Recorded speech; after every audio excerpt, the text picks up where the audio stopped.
मी मयूर ज्ञानेश्वर काकडे, प्रहार दिव्यांग संघटना, शिवार्पण दिव्यांग संघटना च्या वतीने आपल्या सर्वांस निदर्शनात आणून देत आहे की मागील कित्येक दीड वर्षापासून पंचायत समिती धाराशिव येथे दिव्यांगाच्या सायकली 3 सायकली किती दिवसापासून सडत आहेत, त्या सायकली कुजत आहेत.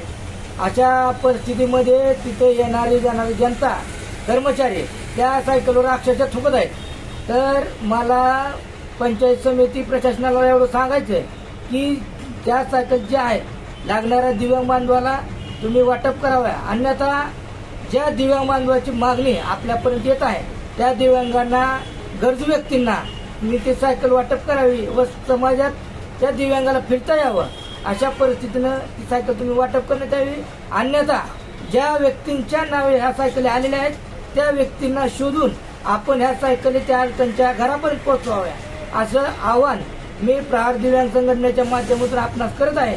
अजून जर त्या सायकली मला किंवा आमच्या संघटनेला सडक्या स्वरूपात, कुजलेल्या स्वरूपात जर दिसल्या तर येणाऱ्या काळात प्रहार संघटनेच्या माध्यमातून आपण नक्कीच तिथं आंदोलन करू आणि जबाबदार अधिकाऱ्यांवर कारवाई करण्याचे आदेश व मागणी आपण करू.